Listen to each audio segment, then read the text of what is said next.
In August 2019, Donald Trump offered to buy Greenland from Denmark. The world laughed. Denmark said no. Trump canceled a state visit. Everyone moved on. Except he didn't. Fast forward to January 2025. Trump is back in office. And within days of his inauguration, Greenland is back in the conversation. Not as a joke, not as a distraction. He calls it an absolute necessity for national security. He refuses to rule out extreme measures, something no U.S. president casually says. His son, Don Jr., flies to Greenland for highly publicized meetings and photo ops. So what changed? Here's what didn't make the headlines. Greenland isn't just ice. Under that ice sits one of the largest untapped reserves of rare earth minerals on Earth.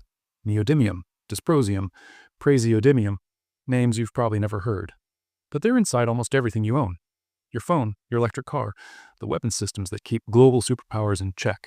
And right now, China controls roughly 70% of the global supply. This isn't a real estate deal, it's a geological leverage problem, and the leverage is already being used. Let's rewind. Rare earth elements aren't actually rare. They're just rare to extract profitably. The mining process is brutal, toxic, and expensive. You have to move massive amounts of rock to get tiny quantities of usable material. Then you refine it with chemicals that can poison water systems and destroy ecosystems. Most countries looked at that equation and walked away. China didn't.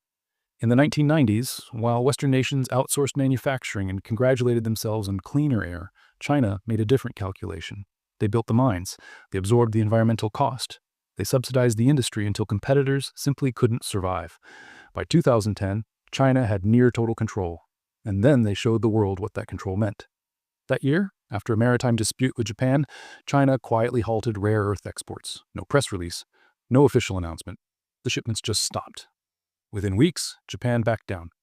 That was the moment the world realized rare earths weren't just materials. They were leverage. If you don't have them, you're not negotiating. You're asking. So where does Greenland come in?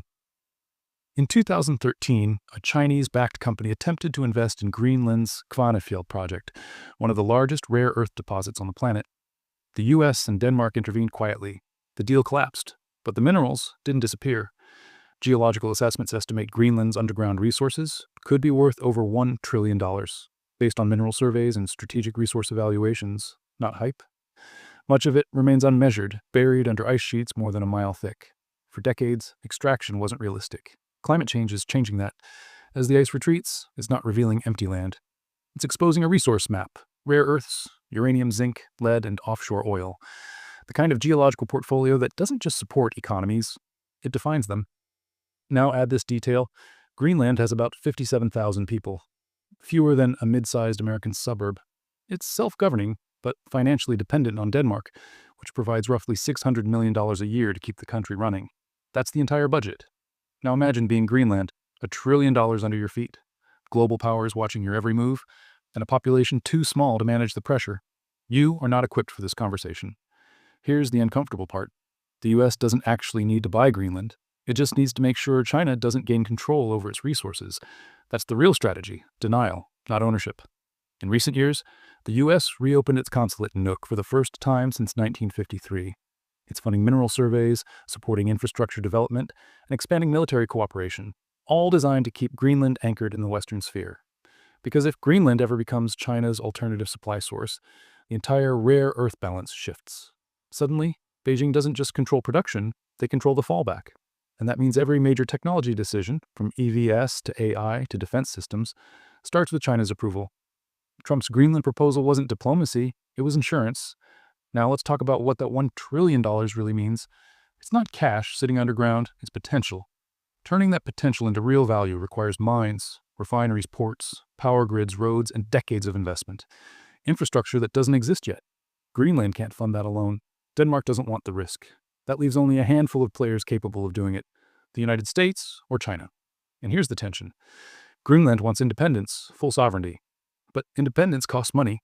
Right now, Denmark pays the bills. If that support disappears, Greenland has to replace it, fast. The quickest path is mining deals.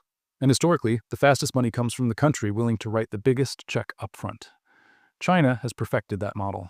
Under its Belt and Road Initiative, Beijing finances massive infrastructure projects in resource-rich countries. When the debt becomes unmanageable, China doesn't demand repayment. It takes equity, ports, land, political influence. It's not conquest, it's long-horizon capitalism. And Greenland fits the profile perfectly. Remote, resource-rich, politically young, revenue-hungry. If the U.S. hesitates, someone else won't. Here's what most people misunderstand. This isn't about Greenland becoming the 51st state. It's about Greenland not becoming economically dependent on China. The real question isn't whether Trump's offer was serious. It's whether the U.S. has a strategy that doesn't rely on offers at all. Because Greenland isn't passive. In 2021, its government banned uranium mining, not purely for safety reasons, but to assert control. A message that said, our resources, our rules. That's the risk. Greenland could simply say no to everyone. And if that happens, the minerals stay buried, China keeps its monopoly, and the U.S. remains dependent on a strategic rival for the materials that power modern life. So why does this matter to you? Because rare earths are everywhere. In electric motors, wind turbines, smartphones, medical equipment, precision-guided weapons. If you want a green economy, you need them. If you want advanced manufacturing, you need them. If you want technological independence, you need them. And right now, the country that controls those materials is the same country the U.S. is trying to economically decouple from. That's not just a supply chain issue, that's a sovereignty issue. Trump's obsession with Greenland isn't about ice, ego, or headlines. It's about control. Because whoever controls the inputs controls the outcome. And the future is being shaped right now in one of the most remote places on Earth by 57,000 people who never asked to be this important. Here's the part nobody likes to say out loud. Greenland probably won't be sold to a country. It will be sold to capital, a consortium, a joint venture, mining giants paired with sovereign wealth funds, deals structured to keep everyone calm and everyone invested. Just enough to avoid conflict. The resources will be extracted. The environment will pay a price. And Greenland will get rich, or a small group will, depending on how the contracts are written. Meanwhile, the rest of us will keep buying phones, cars, and defense systems made from minerals we never see, mined in a place we'll never visit, controlled by people we'll never vote for. That's the $1 trillion power play nobody explains. Because whoever holds those resources won't just decide prices. They'll decide who gets to build the future. And the only real question left is who ends up holding the keys.